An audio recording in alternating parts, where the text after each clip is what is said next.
എണ്ണിയാൽ തീരാത്ത അത്രയും നന്മകൾ നമ്മുടെ അമ്മ ഈ ലോകത്തിന് വേണ്ടി, പ്രത്യേകിച്ച് കേരളക്കാർക്ക് വേണ്ടി ചെയ്തിട്ടുണ്ട്. നിങ്ങളുടെ സമയം അധികം എടുക്കാനില്ലാത്തത് കൊണ്ട് ഞാൻ ചുരുക്കുകയാണ്. നമ്മുടെ സമുദായത്തിൽ നിന്നും ഇത്ര ഒരു നവോത്ഥാന നായിക ഉള്ളത് നമുക്കറിയില്ല. പല സ്ഥലങ്ങളിൽ ചെല്ലുമ്പോഴും ആർക്കും അറിയില്ല എലിശാമയെ പറ്റി. അപ്പൊ അതുകൊണ്ടാണ് എല്ലാ പള്ളികളിലും പോയി എലിശാമയെ പറ്റി പറയുവാൻ. നിന്ന് നമ്മുടെ സമുദായത്തിലെ ആദ്യത്തെ സന്യാസിനിയാണ്, ആദ്യത്തെ സന്യാസ സഭയുടെ സ്ഥാപകയാണ്. ആ അമ്മയെ പറ്റി ഒരു ചെറിയ വിവരണം മാത്രമേ തരുന്നുള്ളൂ നിങ്ങൾക്ക്. പിന്നീട് നിങ്ങൾക്ക് അമ്മയെ കുറിച്ചിട്ടുള്ള ലിഫ്ലെറ്റൊക്കെ കൊണ്ടുവന്ന് തരാം. അമ്മയുടെ മാധ്യസ്ഥ വഴിയായിട്ട് ഒത്തിരിയേറെ അത്ഭുതങ്ങൾ നടക്കുന്നുണ്ട്.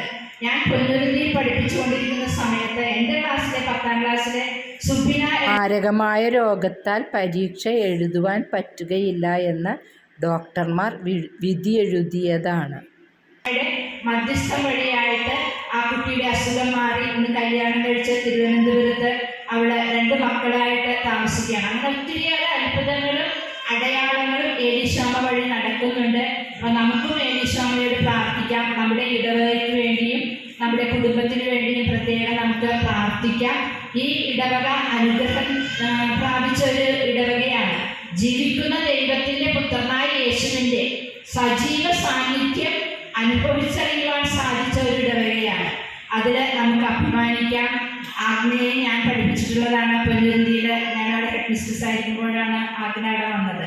അപ്പം നമുക്ക് ഇത്രയേറെ നന്മകൾ ഈശോയിൽ നിന്ന് ലഭിക്കുന്നുണ്ട്. നിങ്ങൾ ദിവ്യകാരുണ്യ ആരാധനയൊക്കെ നടത്താൻ പോകും. നമുക്ക് ലഭിച്ചൊരു അനുഗ്രഹമാണ്.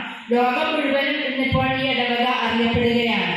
അപ്പോൾ നമുക്ക് ഈശോ തന്നെ ഇവിടെ, ഈശോ നമുക്കറിയാം എന്നും അത്ഭുതം ദിവ്യബലിയിൽ നടക്കുന്നുണ്ട്. പക്ഷേ ഈശോയുടെ സജീവ സാന്നിധ്യം, ഫ്ലഷ് ആൻഡ് ബ്ലഡ് നമ്മൾ കണ്ടു.